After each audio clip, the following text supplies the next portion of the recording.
Hi, everybody. This is Steve Maggi from SMA Law Firm. Welcome to Building the Bridge.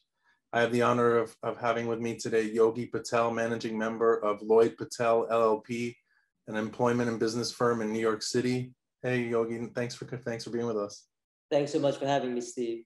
So one of the areas where our practices overlap is working with employers who have hired or currently employing H-1B visa holders. And there's a lot of interesting dynamics there. As you know, H-1Bs can be ported. So once somebody is in H-1B status, they can change to a different employer. They have a 60-day window to change employers. So what do employers need to know about how to handle this? Should they have a severance agreement? How can they be flexible in order to let the employee transition out, if that's a possibility? What are some of the things that you see? Yeah, absolutely. I think, this is a very sensitive area sometimes, with respect to balancing what an employer's obligations are with respect to notifying, say, USCIS upon an employee leaving, and, the ability for that employee to then remain in the United States potentially and work for a new employer, and sort of making sure that there isn't a adverse impact on that employee during this transition process. And of course, how do you then tie all of that up so that from an employer's perspective, there are no open liabilities with respect to that application that may have been filed on behalf of that employee, as well as any type of wages that may be due or owed to that employee after they leave. So, Okay.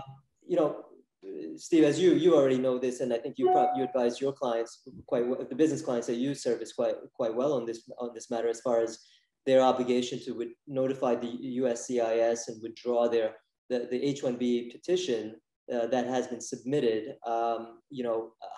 However, I'm also aware that that to the extent that there's a labor condition application that's been filed with the U.S. Department of Labor that separate and apart from notifying USCIS with respect to the H-1B petition, the employer must also withdraw the labor condition application that's been filed with the U.S. Department of Labor.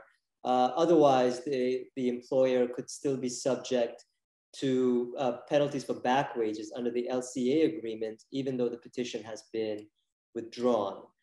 So obviously, those two are just examples of obligations on employers right out of the gate. But I know, I was going to ask you, Steve, for employees that are able to actually find employment within that time period, does that still obligate that employer, as far as notifying the Department of USCIS with respect to the withdrawal? Yeah, it's interesting, and I've never quite understood it, but an employee can technically have another employer file a case for them where they change employers and stay in H-1B status, and they don't technically have to notify the employer at all. So maybe in that case, what would come to mind is maybe the employers would think about in their employment contract that they could work on with you some sort of clause that has to do with what if the employee decides to port to another employer without their knowledge? What are the ramifications of that?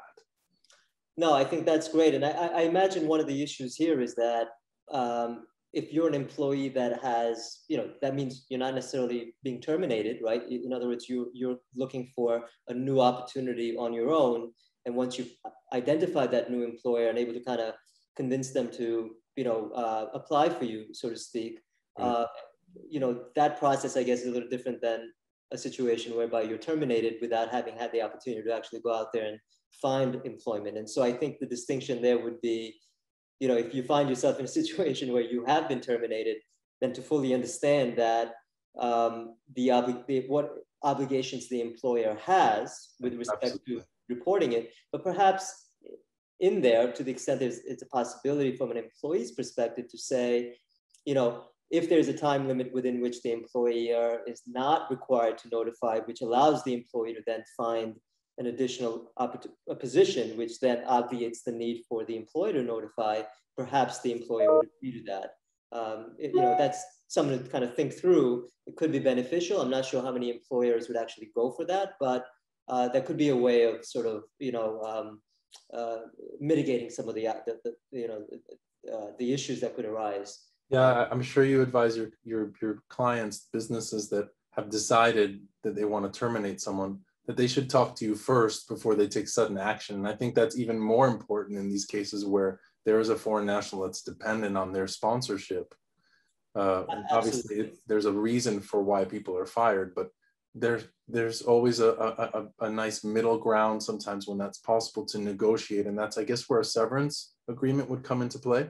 Absolutely. And so just as a background, severance agreements are not generally required by law, right? Meaning US employers, only obligated to pay. Most employers at will, unless you have a contract that spells out different terms. However, majority of employees in the United States are at will.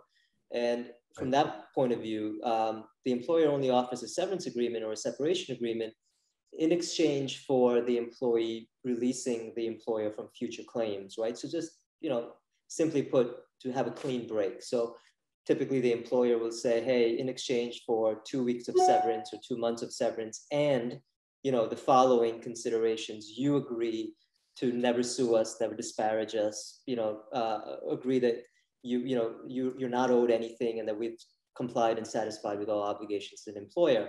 Mm-hmm. It's just that assurance that the employer wants, that you're not going to then show up 3 months, 6 months later as an employee and bring some type of claim. So that's an area, I think, where both employers and employees can potentially address this issue if that wasn't done at the outset, during the onboarding process. In other words, if these issues were not addressed, say in a contract, then you potentially have the opportunity to do so in a separation agreement, and that's somewhere I think where we would be able to provide some value in as far as guidance goes to both employees and employers.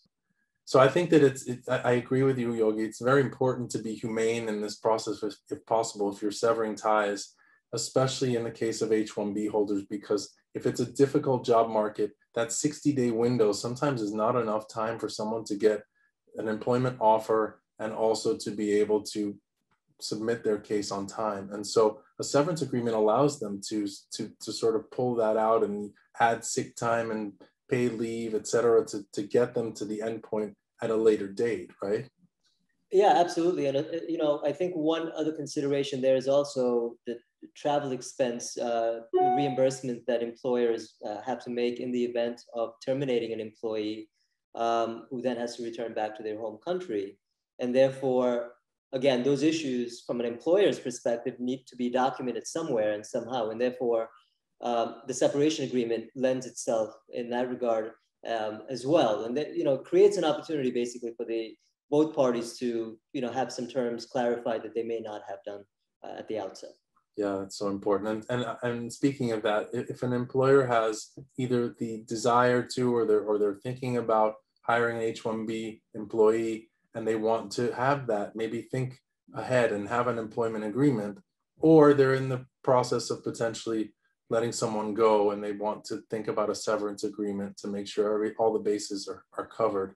How do they get in touch with you?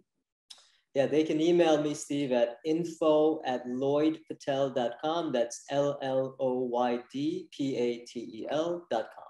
Thanks so much. Okay, awesome. Thanks so much for being with us today, Yogi. Thank you.